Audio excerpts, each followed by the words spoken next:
next topic is regarding functions. What is the purpose of functions in a program?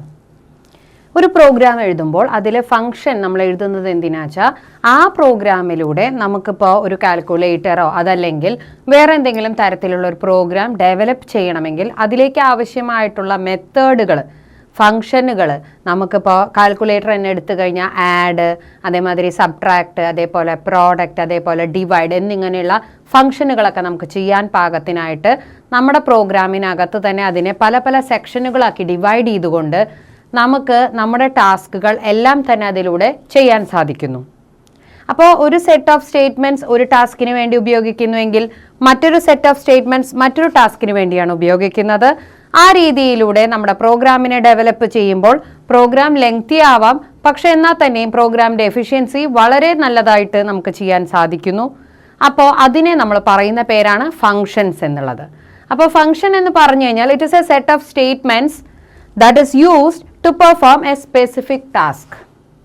Add എന്ന് പറയുമ്പോൾ addition നടത്താനും subtract എന്ന് പറയുമ്പോൾ subtraction നടത്താനും നമുക്ക് സാധിക്കുന്നു.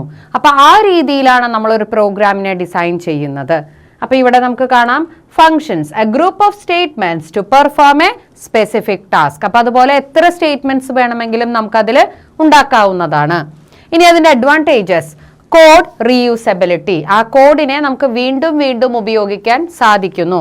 ഇൻക്രീസസ് റീഡബിലിറ്റി, ആ പ്രോഗ്രാം വായിക്കുമ്പോൾ നമുക്ക് അതെന്താണെന്ന് വളരെ സിമ്പിളായി മനസ്സിലാക്കാൻ സാധിക്കുന്നു.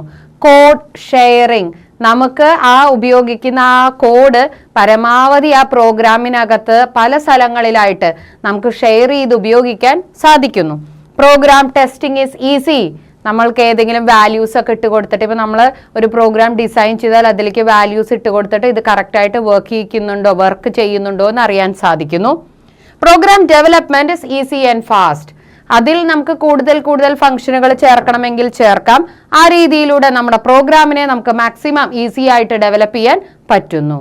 ഇനി ഇതിനുള്ള ഏറ്റവും നല്ല ഉദാഹരണം ഏതാണെന്ന് വെച്ചാൽ, ഒന്നുകിൽ നമ്മൾ സൂപ്പർ മാർക്കറ്റ്സിൽ പോകുമ്പോൾ കാണുന്ന ബില്ലിംഗ് സിസ്റ്റം, അതല്ലെങ്കിൽ ATM കൗണ്ടറിൽ കൂടെ നമ്മൾ പിൻ നമ്പർ എൻട്രി ചെയ്ത് കഴിയുമ്പോൾ you are able to deposit or withdraw or get the balance statement or the mini statement, like that what all facilities you need, it is actually a function which is written in the program that is corresponding to this particular purpose. അപ്പോൾ അവിടെ നമുക്ക് balance enquiry എന്ന് നമ്മൾ click ചെയ്യുമ്പോൾ balance enquiry എന്ന method work ചെയ്തിട്ടാണ് നമുക്ക് നമ്മുടെ അക്കൗണ്ടിലുള്ള ബാലൻസ് കാണിച്ചു തരുന്നത്. അതേപോലെ മിനി സ്റ്റേറ്റ്മെന്റ് എന്ന് നമ്മൾ ക്ലിക്ക് ചെയ്യുമ്പോൾ മിനി സ്റ്റേറ്റ്മെന്റ് എന്ന ഫംഗ്ഷൻ വർക്ക് ചെയ്തുകൊണ്ടാണ് നമുക്കത് കാണാൻ സാധിക്കുന്നത്. ഇനി ഇതുപോലെ നമുക്ക് എത്ര ആൾക്ക് വേണം എങ്കിലും ഒരേ ദിവസം തന്നെ ഈ പ്രോഗ്രാം ഉപയോഗിക്കാം. അതുകൊണ്ടാണ് റീയൂസബിലിറ്റി എന്ന വാക്ക് ഇവിടെ വരുന്നത്. റിപ്പീറ്റഡ് യൂസ്, എത്ര തവണ വേണമെങ്കിലും ഈ ഫങ്ഷൻസിനെ നമുക്ക് ഉപയോഗിക്കാവുന്നതാണ്. ഇനി മറ്റൊരു കാര്യം എന്താണ്, നമ്മൾ എഴുതുന്ന ആ പ്രോഗ്രാം കോഡ് ഒരിക്കലും മറ്റൊരാൾ കാണുന്നില്ല. It is hidden. Only thing is you are getting the result, നമുക്ക് ആ റിസൾട്ട് കൃത്യമായി കിട്ടുന്നു എന്ന് മാത്രമേ നമ്മൾ നോക്കുന്നുള്ളൂ. അപ്പോൾ അതുകൊണ്ട് ഇവിടെ നമ്മൾ ഫോളോ ചെയ്യുന്നത് ഡിവൈഡ് ആൻഡ് കോൺകർ മെത്തേഡാണ്.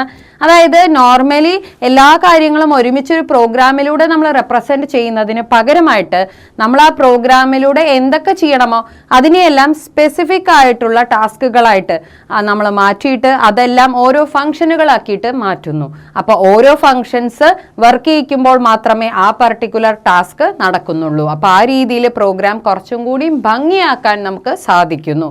ഏത് ഫംഗ്ഷൻ വേണോ അത് മാത്രം വർക്ക് ചെയ്യിക്കുക, പക്ഷെ ആക്ച്വലി പ്രോഗ്രാം മെമ്മറിയിൽ എല്ലാ ഫംഗ്ഷൻസിൻ്റെയും കോഡ് പ്രസന്റ് ആയിരിക്കും.